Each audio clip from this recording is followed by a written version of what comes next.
Boa noite, Xavier Titelman. É sempre um prazer tê-lo conosco. Ex-aviador militar, especialista em aeronáutica e defesa. Você estava na Ucrânia anteontem? Ah, sim, você realmente voltou agora.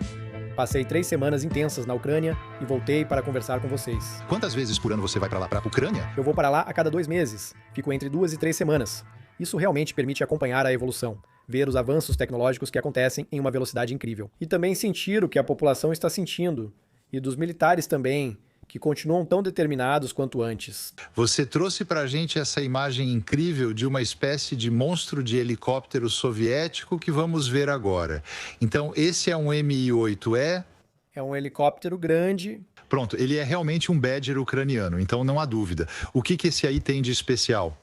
Curiosamente, é um helicóptero feito para transporte, mas ainda realiza esse papel, inclusive atrás das linhas inimigas, em operações de comandos. Você entrou dentro?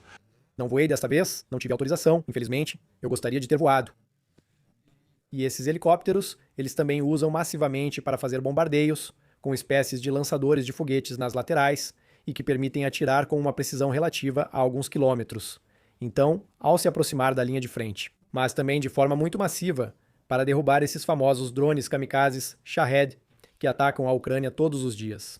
Fiquei surpreso ao saber que mais de 50 desses helicópteros ainda estão em operação atualmente. Eles tinham mais. Eles ainda interceptavam? Ainda há 50 operacionais. Agora há mais do que antes da guerra, pois fornecemos muito a eles. No fim, os russos não conseguem derrubá-los e eles dizem: franceses, nos deem qualquer helicóptero, colocamos atiradores atrás, derrubamos drones e salvamos vidas. E você também nos diz que os pilotos de helicóptero correm riscos consideráveis. Eles voam a 20 centímetros de altura. Eles me mostraram imagens que não pude compartilhar neste vídeo. Sim, pois quanto mais baixo se voa, menores as chances de ser detectado por radares inimigos. Então, quando eles se aproximam da linha de frente e vão, por exemplo, deixar forças ucranianas atrás da linha russa, eles voam realmente rente ao chão, bem acima das árvores. Aí, a gente vê eles... A gente vê voando bem baixo já? É isso. E assim que eles desembarcam, na verdade, eles voltam para a água, pousam e esperam. Os homens deles em terra fazem operações na retaguarda. Esse helicóptero possui uma escotilha traseira que se abre, liberando um drone terrestre com uma metralhadora e capaz de colocar minas. Eles têm drones embarcados, o que é impressionante. Estamos falando de um helicóptero dos anos 60, 70. Ele parece antiquado, e é mesmo. Mas a inventividade dos ucranianos faz com que eles adaptem, modernizem. Colocam mísseis modernos, colocam drones terrestres a bordo. É isso que faz a diferença, é isso que mostra a inventividade deles, é graças a isso que eles resistem. O exército francês, um helicóptero levando um drone terrestre, não, estamos longe disso, é o mesmo caso. Muito, muito, muito longe. Antes de continuar... Uma palavrinha do nosso parceiro, graças ao qual podemos fazer esses vídeos. E hoje é o MyHeritage, o site de genealogia que permite que você volte no tempo e graças ao qual eu fiz uma descoberta incrível. Primeiro vou explicar como funciona. Tradicionalmente, ao fazermos genealogia, paramos após algumas gerações, pois os registros paroquiais trazem datas de nascimento, batismo e casamento, ao menos até o século XVIII. Podemos voltar mais, por exemplo, quando os registros não foram destruídos na Revolução. Mas há um caso específico, os nobres que mantêm registros genealógicos precisos. Já na minha família, do lado belga, havia uma espécie de medalha que pertencia ao meu trisavô, que se chamava August van der Goten, porque justamente ele era presidente da Sociedade Manneken Pis em 1870. Então, sim, é um grande orgulho ter um antepassado que foi presidente da Sociedade Manneken Pis. Acima de tudo, isso mostrava que ele pertencia a 7 linhagens, famílias nobres envolvidas nos assuntos do Reino da Bélgica do século XIV ao XVIII. É isso que é incrível no MyHeritage, é que, com essa pequena informação, eles vão cruzar com os bilhões e bilhões de dados que conseguiram coletar em todo o mundo, e eles vão criar correspondências. Essa ascendência da pequena nobreza belga do século XIX me permitiu voltar no tempo, até Leão IV da A, no século XIII, que era o senhor de uma poderosa família nobre do Ducado de Brabante. Então, é uma família que até tem sua própria página na Wikipédia, só para você ter uma ideia do prestígio. E assim, voltamos até Roberto III Capeto no século IX. E sua prima chegou a se casar com Luís, o piedoso, o imperador, filho de Carlos Magno. Então, logicamente, a partir do momento em que temos linhagens reais, bem, conseguimos voltar ainda mais no tempo. E, prepare-se, eu consegui voltar até Clovis. que é considerado o primeiro rei da França, com sua coroação em 482, depois seu batismo no dia de Natal, em 496. Então, bom, com certeza há alguns erros na matriz. Há casos em que crianças nascem após a morte do pai, possivelmente devido à adoção de um primo. Quanto à linhagem, porém, é preciso deixar claro: Clovis, atualmente, ele tem dezenas ou até centenas de milhões de descendentes, então isso não é raro ou excepcional. Mas entre saber disso, estatisticamente, e poder colocar nomes e uma história, ainda assim é algo que foi super empolgante. Temos o exército francês, um helicóptero com drone terrestre a bordo. Não, então? Não, a gente tem, é a mesma coisa. Sim, muito. Apesar da distância, a necessidade obrigou. Sem escolha, foram forçados a agir assim. Espero que possamos adotar e integrar rapidamente esses bons exemplos.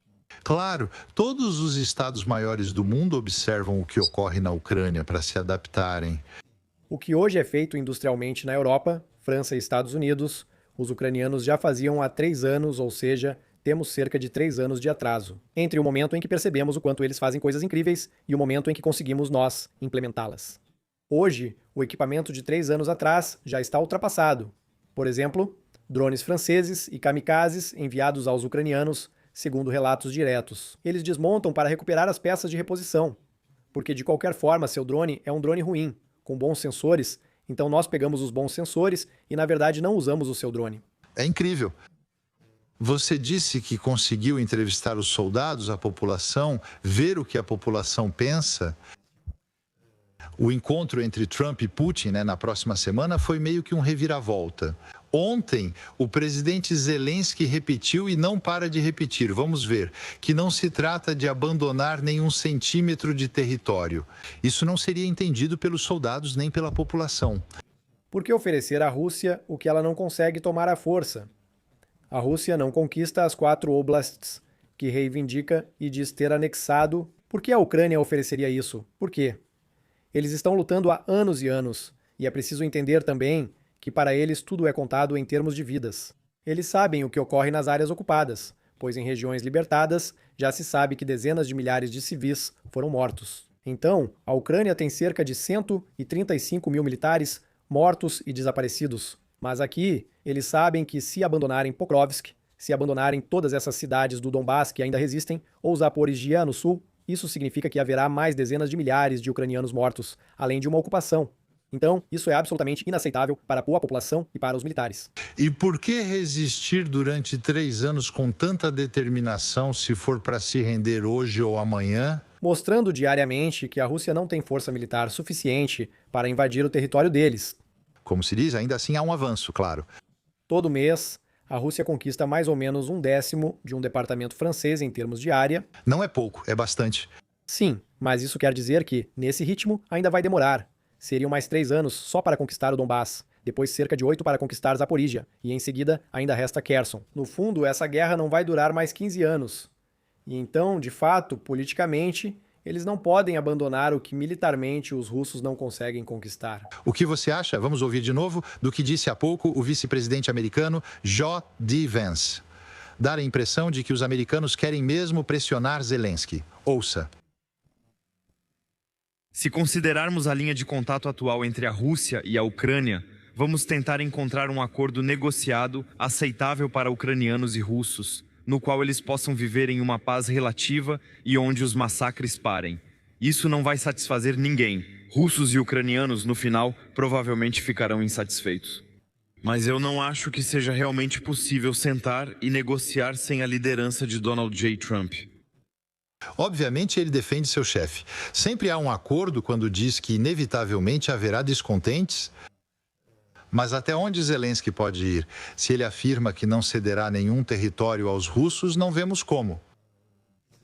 Zelensky já admitiu hoje, há quase 5 meses, que eles aceitam um cessar-fogo na linha de contato atual. Ou seja, eles não querem, eles não esperam. Zelensky não quer isso? Exato. O problema é que só um dos lados aceita cessar fogo na linha de contato. Para negociar é preciso que haja 2 lados. A Ucrânia atendeu todas as exigências dos Estados Unidos, aceitando cessar fogo na linha atual e sem tentar retomar Donbass ou Crimeia à força. Porque eles sabem que isso reduz lucros. Bem, de qualquer forma, se amanhã não houver os Estados Unidos, que fornecem todo o material necessário, que são os únicos a ter a capacidade para ajudar os ucranianos para reconquistar seu território, não haverá absolutamente nenhuma chance de os ucranianos reconquistarem suas terras. Mesmo um colapso econômico ou militar russo não permitiria que a Ucrânia hoje reconquistasse seu território. É importante esclarecer: a Ucrânia já aceitou o cessar-fogo na linha atual e concordou sobre os minerais. Os russos insistem em bombardear cidades diariamente e causar mortes. Agora, cabe a eles fazer uma concessão, já que os ucranianos já aceitaram essa situação. Você também disse que os ucranianos resistem. Vamos ver imagens, por exemplo, da ofensiva dos russos sobre Sumy. Eles não conseguiram, não deu certo. As duas ofensivas russas dos 2 últimos anos, a ofensiva sobre Kharkiv em 2024 e a ofensiva russa sobre Sumy em 2025. Ambas pararam a poucos quilômetros depois da fronteira, mesmo tendo colocado de 60 a 70 mil homens em Sumy. E eles avançaram praticamente nada. Os ucranianos conseguem hoje bloquear e resistir, mesmo em menor número, usando equipamentos melhores e de forma mais eficiente, de impedir a dominação e o avanço russo. Os russos têm 3 a 4 vezes mais homens nessas ofensivas do que os ucranianos na defesa, mas uma boa defesa é suficiente, assim como os russos, quando estavam na defensiva durante a ofensiva ucraniana de 2023, impediram os ucranianos de alcançar objetivos estratégicos. Eles avançaram um pouco e, no fim, o progresso depende desse avanço gradual, com soldados a pé e menos blindados dos dois lados. Então vemos Sumy. Os ucranianos ainda resistem, como você disse, Pokrovsk, claro, né? Os russos dizem que está cercada, mas ainda está com os ucranianos. Pokrovsk. Há um ano eu estava neste estúdio e falávamos sobre a queda iminente de Pokrovsk, em agosto de 2024. Visitei 4 vezes desde agosto de 2024. Há um ano era vibrante, bonita, com mercado e restaurantes. Agora está em ruínas e não posso mais ir. Na última viagem queria ir. Agora até jornalistas estão proibidos, pois acham perigoso demais. E o que é interessante sobre os ucranianos é que o que mantém Pokrovsk é a frente sul, a linha direta de contato que é mantida pela Brigada Francesa, a Brigada Ana de Kiev, equipada pela Franco-ucraniana, formada na França, equipada pela França. 18 canhões César 20 e um tanques Leopard fornecidos pelos alemães, pelos espanhóis Vabes, e isso, a linha não mudou desde janeiro. Nesse local, eles são cerca de 6 mil. Mas o problema é que nem todas as brigadas estão. Olhe ali essa brigada na imagem, então... Essa brigada, eu fui vê-los, são bem treinados e equipados pela França. Mas o problema é que só seguram parte da linha de frente. Ao lado, há brigadas equipadas ao estilo soviético, sem o mesmo equipamento. Ou seja, essa brigada se mantém firme, e as outras brigadas ao redor estão sendo gradualmente ultrapassadas. Por falta de material suficiente. E atualizadas, eu diria. Mostra que, com os equipamentos certos, a linha de frente fica bloqueada. A brigada Ana de Kiev comprova isso todos os dias. É nossa culpa não termos equipado os ucranianos como deveríamos. Se tivéssemos aumentado a produção há 3 ou 4 anos, no início da guerra, hoje não estaríamos apenas constatando. De fato, Pokrovsk vai em breve se encontrar em um bolsão. E os ucranianos, eles me disseram, vai ser como Volodar no ano passado. Volodar, não houve uma grande batalha por Volodar, foi aos poucos. E Pokrovsk vai acabar em uma espécie de bolsão. Não vamos morrer por um posto destruído.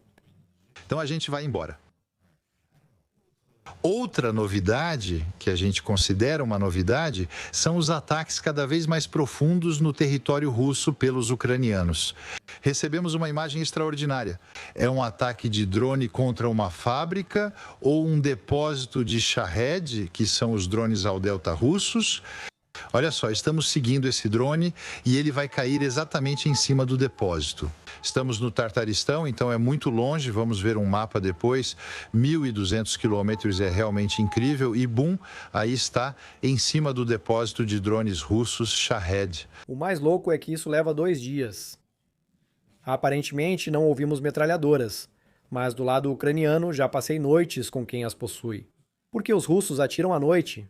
Porque é mais difícil mirar neles. Essa fábrica foi atacada 3 vezes. Antes atingiram só o dormitório, sem mortes durante o dia. Agora acertaram a fábrica de verdade.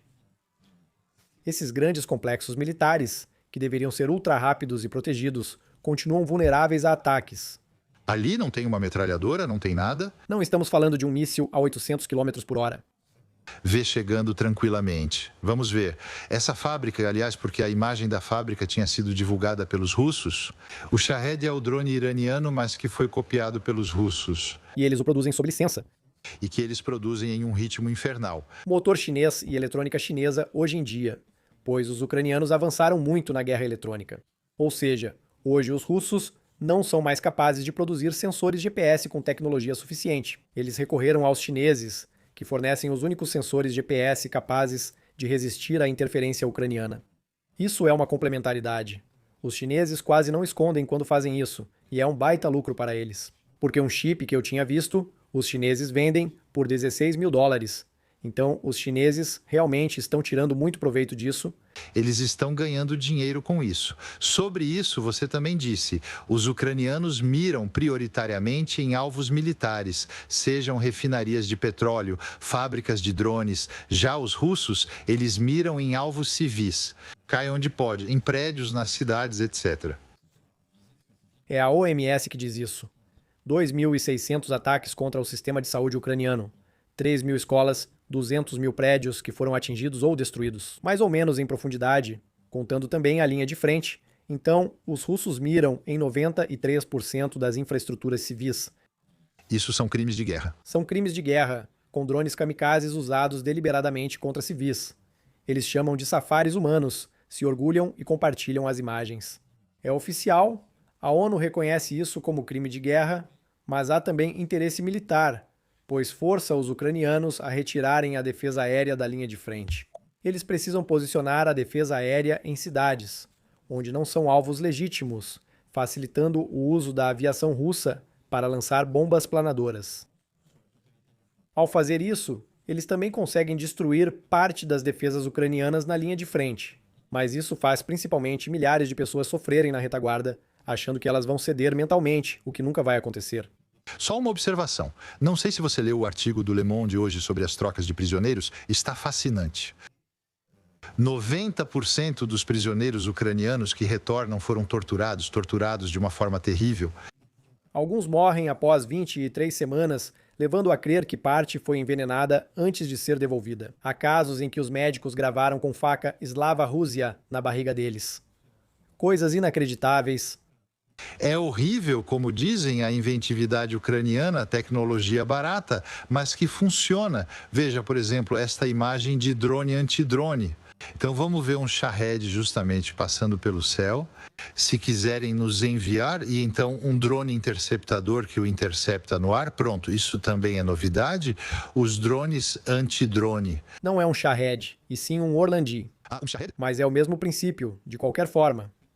Os ucranianos desenvolveram uma tecnologia de inteligência artificial que permite fazer colisão aérea sem precisar de canhões no solo controlados, ou então mísseis, ou então caças. E então, graças a isso, é um Supercam. Então, na verdade, toda a categoria de drones de observação russos é visada por isso. É um Lancet, ou seja, é um drone kamikaze russo.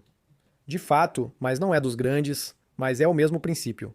De qualquer forma, os ucranianos... Nesse contexto e nesse caso, serve para quê?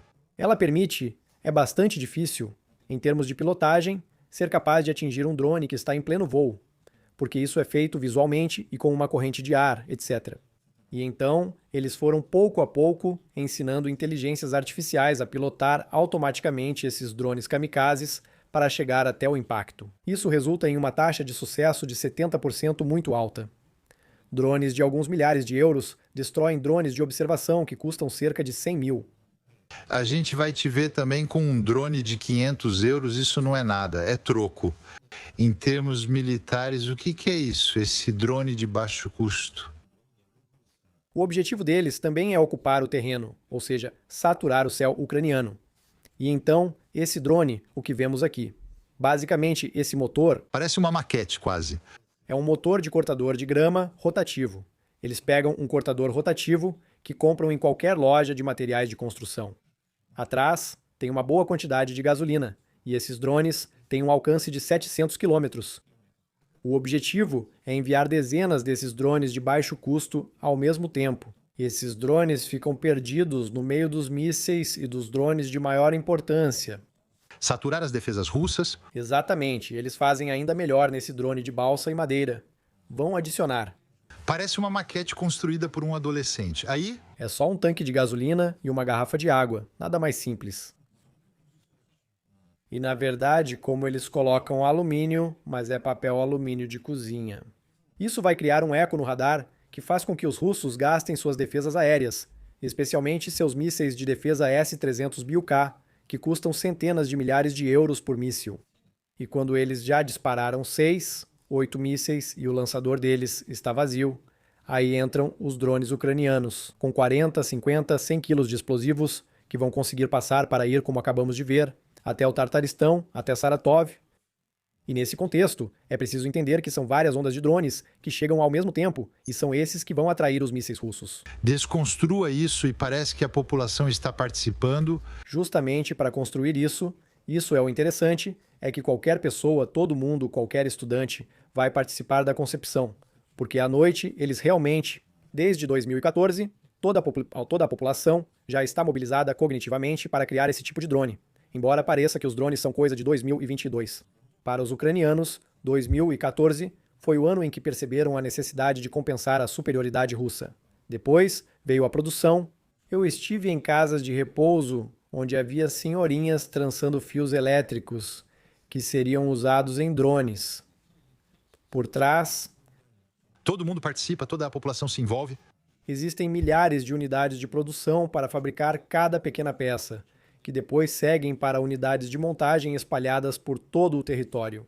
E aí, isso gera esse tipo de resultado. Um país inteiro que resiste, você imagina nossos estrategistas militares, quando eles veem isso, gastando bilhões em programas de 20 anos e veem isso, eles devem pensar que estamos completamente fora da realidade. Felizmente, está começando a surgir uma conscientização, mas até que a doutrina entenda isso, que a doutrina expresse isso, que as forças expressem uma necessidade, que a direção de armamentos transforme isso em exigência para as indústrias. Filosofia, sua maneira de pensar. Mas, na verdade, é por isso que levamos 2, 3 anos para chegar a esse resultado. E hoje, felizmente, há grandes esforços sendo feitos para sermos mais rápidos. Por exemplo, vou pegar o exemplo dos drones navais.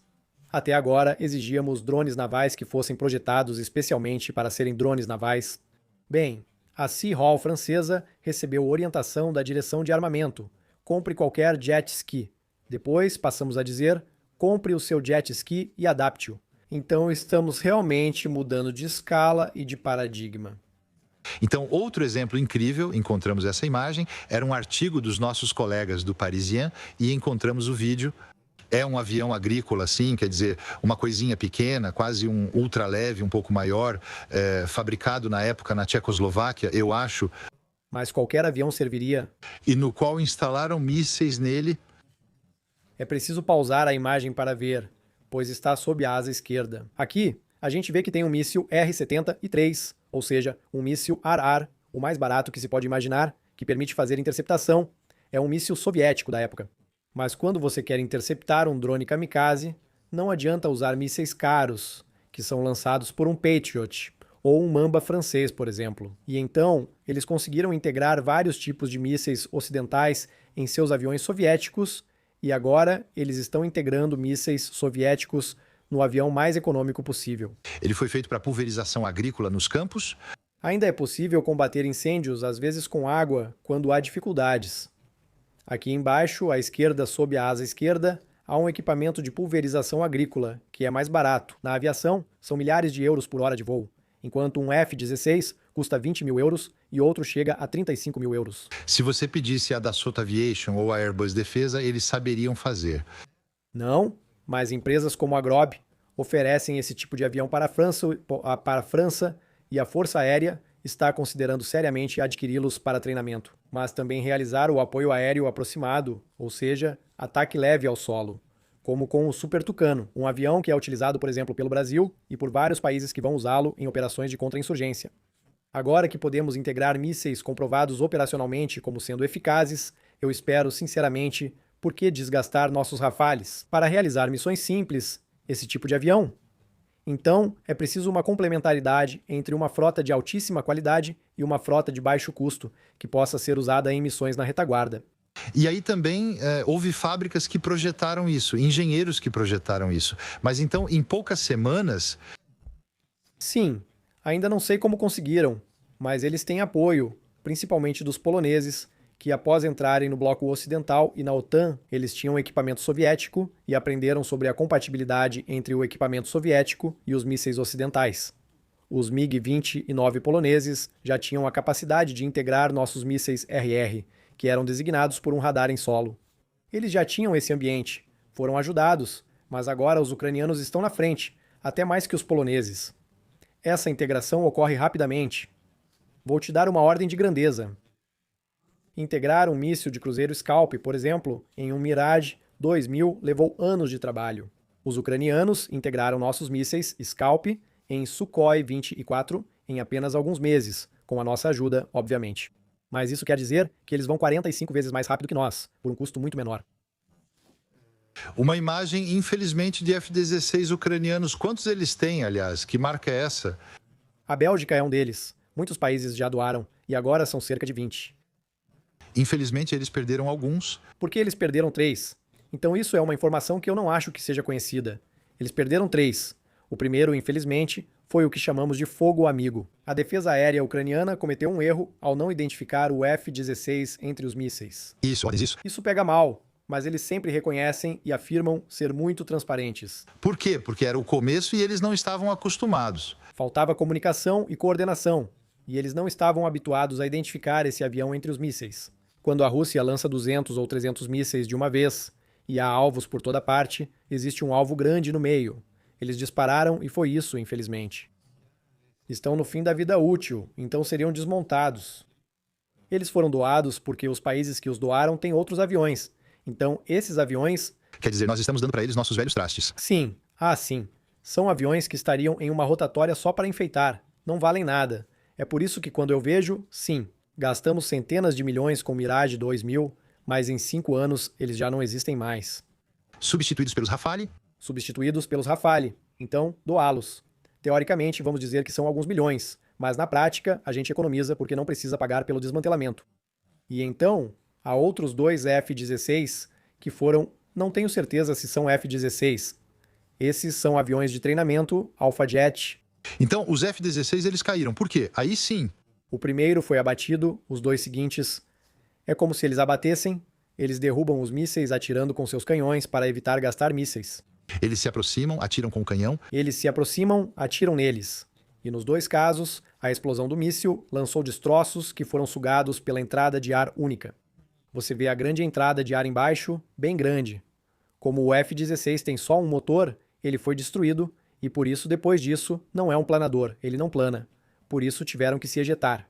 E os pilotos conseguiram se salvar, conseguiram se ejetar. Então isso, mais uma vez, não é o avião certo. É uma questão de princípio, não podemos instalar uma grade, uma tela. Vamos bloquear parte da entrada de ar? Teoricamente sim, mas na prática vamos perder tanta propulsão, tanta potência, que isso não é algo aplicável. E o Mirage 2000, esse sim, era realmente um problema técnico. Como em Cambrai, há anos na França. Por usá-los 2 ou 3 vezes ao dia, eles decolam para missões operacionais. Infelizmente, isso se desgasta, e mesmo sem tempo para manutenção completa, eles precisam decolar para missões e salvar vidas. O Mirage 2000 caiu por um motivo exclusivamente técnico. Mas eles ainda têm entre 25 e 30 caças modernos além dos antigos. Eles têm um ritmo de várias decolagens por dia para cada um de seus aviões, o que é absolutamente colossal. Não há nenhum país no mundo que tenha um ritmo de utilização tão intenso. E hoje, é preciso entender que nossos aviões são usados principalmente, em 80% dos casos, como uma espécie de sistema de defesa aérea. Vai logo defender cidades sem sistema terrestre, e depois ocorre o bombardeio próximo das linhas. Ou então, como eles fizeram ao abater um Sukhoi 35 russo, usando o modo aéreo, para agora começar a caçar os caças russos, para impedir que se aproximem e lancem bombas planadoras. Eles têm pilotos suficientes? Os pilotos, sim, eles teriam mais aviões e poderiam fazer mais voos. Porque pilotos, eles agora têm pilotos suficientes. E pilotos relativamente experientes. Formados na França, principalmente para quem pilota Mirage nos Estados Unidos. Na Dinamarca e na Inglaterra, esses países colaboraram. Até os formados parcialmente na França foram convertidos. Por exemplo, conheci um piloto da Companhia Aérea Nacional Ucraniana em 2023 que aguardava sua conversão para piloto de caça e tinha minha idade. Parece lógico, veja bem, quando se está em estado de guerra, então... A formação dele durou menos de um ano, pois já era piloto. Mas piloto de caça exige outras capacidades. Obviamente você também nos disse, porque conversamos um pouco antes, que a guerra dos drones é algo extremamente, como eu diria, estressante, claro, na linha de frente, porque agora cada lado envia drones um para o outro e praticamente não se pode mais fazer nada. Não dá mais para reabastecer nem evacuar feridos, porque viram um alvo imediatamente se virem um veículo ou uma pessoa. Basicamente, o que os ucranianos faziam com os russos, até agora com um pouco menos de drones. Estima-se que os dois lados agora consomem entre 10 e 12 mil drones kamikazes de pequeno porte na linha de frente todos os dias, de 10 a 12 mil em cada lado, ou seja, 20 mil por dia que vão explodir. O tempo para produzi-los? As fábricas são incríveis, vi algumas, mas não pude filmar. Então, estamos numa situação em que essa densidade fazia com que os ucranianos, em profundidade, realmente impusessem perdas aos russos. Uma situação em que assim que um veículo se aproxima, assim que um ataque se aproxima, é por isso que os russos não lançam mais ataques. Com blindados, o blindado hoje é incapaz de chegar à linha de frente. Por isso, os russos trocaram seus blindados, pois seguem realizando ataques muito letais para eles. Com quadriciclos, patinetes, bicicletas elétricas, motos, mais patinetes ainda essa semana. E os russos não conseguiam concentrar forças suficientes para que os ucranianos não tivessem drones suficientes para ir destruir. Os ucranianos, por sua vez, começam a sofrer com essa situação e eles me descrevem isso. Os russos se adaptaram, é o que todo mundo diz, eles mudaram seu comportamento, mudaram sua estratégia e se adaptam rápido. A estratégia deles é abandonar os tanques para criar vários pequenos alvos, distantes uns dos outros. Para que um drone mate só uma pessoa por vez e sobrecarregue a defesa, esse é o objetivo deles. E os ucranianos só defendem. Percebem claramente que, ao realizar uma missão, há um combatente chamado Khan, um francês com quem conversei várias vezes. Quando eles vão fazer seus ataques, eles não querem mais estar em blindados fechados, eles querem estar em picapes abertos para poderem pular da picape. Quando chega um drone, com uma espingarda para tentar se defender. E eu passei 2 noites em uma trincheira. Com os operadores de drones pesados, então, estamos falando de drones que têm 3 metros de envergadura, que podem transportar 40.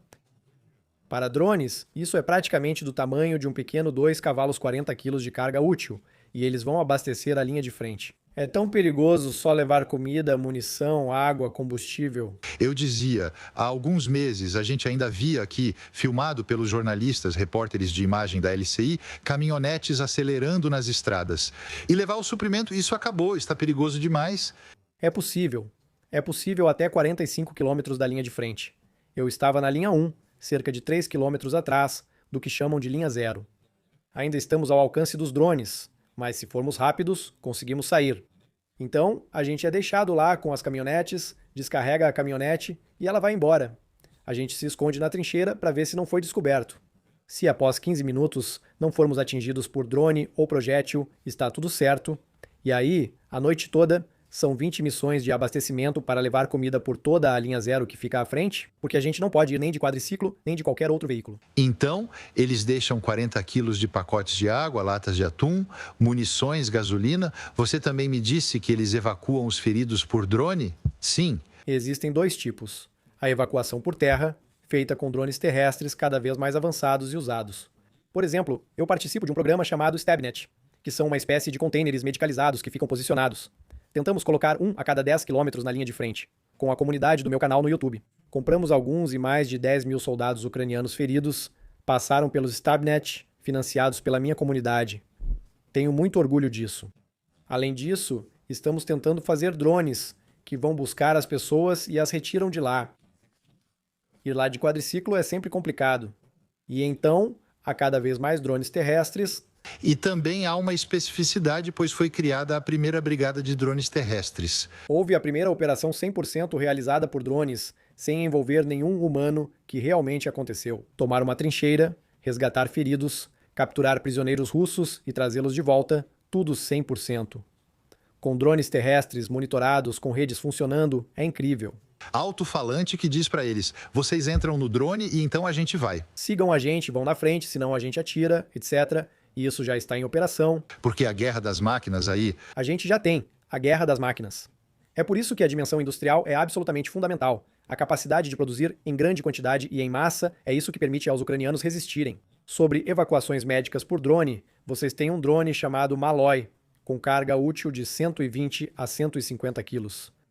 Nas ilhas no centro de Kherson, quando há um ferido, eles vão buscar os feridos e fazem a evacuação médica por drone. Você não pode ir lá de helicóptero, mas um drone que voa bem baixo assim, que não faz barulho, ou pelo menos faz pouco barulho, mas ele voa muito mais baixo, e eles conseguiram fazer isso. É elétrico, com 4 grandes hélices laterais. Sim, mas pode lembrar aquele táxi voador que prometeram nas Olimpíadas ou algo assim. Sim, isso, mas mais achatado, pois é deitado lá dentro. Sim, e o ferido está lá dentro. Então, eu gostaria que a gente visse, você mencionou, os ataques em Saratov ali, justamente, está cada vez mais longe, mais uma vez, dentro do território russo. Eles estão atingindo agora a 1.200 quilômetros. Olha aí, esse ataque em Saratov a uma refinaria de petróleo, veja, isso também é impressionante, né? Atacar refinarias de petróleo é uma boa ideia. Então isso já pesa no orçamento russo. Atualmente, há dificuldades para produzir combustível para a população e aviação, pois alguns aviões exigem combustíveis específicos. Eles atingem as refinarias que produzem o combustível ideal para os Tupolev 160 e a aviação estratégica, que lança mísseis contra a Ucrânia diariamente. E isso também reduz a capacidade de exportação, ou seja, afeta a capacidade militar russa e afeta a capacidade financeira de financiar o orçamento. Economicamente, eles estão cada vez mais exauridos. O Fundo Soberano Russo praticamente esgotou todo o ouro e quase não resta nada. Então, aqui estamos falando de alvos que são, mais uma vez, estratégicos, legítimos e cada vez mais distantes. Mas estamos falando de 1.200 quilômetros. Os alvos mais distantes estavam a 2.000 quilômetros, com um Foxbat, que é uma espécie de ultraleve ucraniano que eles transformaram em drone. E eu estou em contato com ucranianos, aposentados da Antonov, aposentados que voltaram voluntariamente para lutar. Eles produzem um drone com alcance de 3.000 quilômetros, é na verdade um míssil. Isso também perturba todo o sistema aéreo soviético. Vimos vários atrasos, cancelamentos de voos nos aeroportos, seja em Moscou, São Petersburgo. Há drones em todos os lugares e a aviação civil não pode decolar nem pousar. Mas, na verdade, logicamente, um espaço aéreo onde há um conflito, não deveria haver aviões passando. Não foi à toa que atiraram naquele avião do Azerbaijão e causou 70 mortes ao derrubar um avião que estava passando por ali. Por orgulho. Há 2 anos, 3 anos? Não, foi no final do ano passado, o avião do Azerbaijão. Então, em 2014, eles realmente derrubaram o MH17, um avião da Malásia que vinha de Amsterdã. Mas aí... Eles disseram que agora é perigoso voar sobre a Rússia? Sobrevoar a Rússia.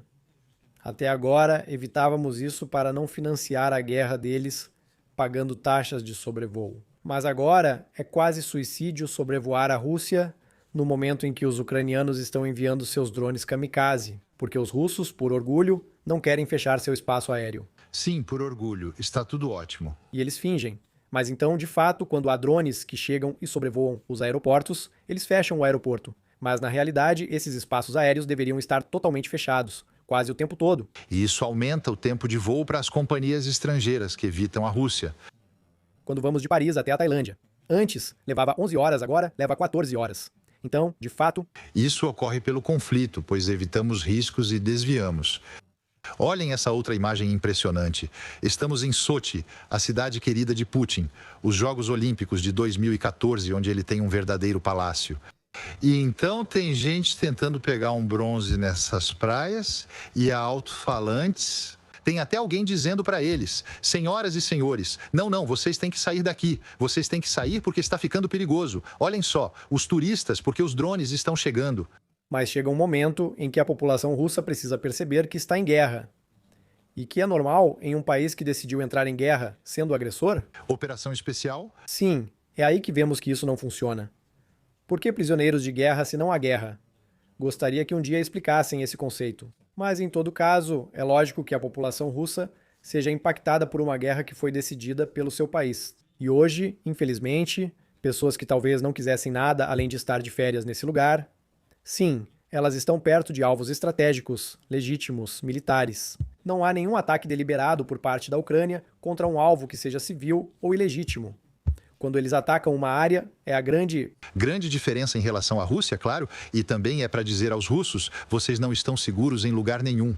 Ou seja, podemos atingir Samara, podemos atingir Sochi, podemos atingir cidades, como você disse, até 2.000 quilômetros para dentro, e aí está. Essa é a realidade da guerra que vocês não querem enxergar. E vemos também que os ucranianos têm essa capacidade de realizar ataques diretos e sabotagens em território russo, e vemos um grande número de trens neste momento que estão sendo especialmente visados, com descarrilamentos, com eixos que se soltam, e isso está acontecendo cada vez mais. Observamos seus procedimentos, ataques e o famoso Spiderweb, em que atacaram bases na retaguarda usando drones lançados do território. Da plataforma de um caminhão, drones que decolam. Então essa capacidade também de ter partidários dentro, isso é muito, muito importante.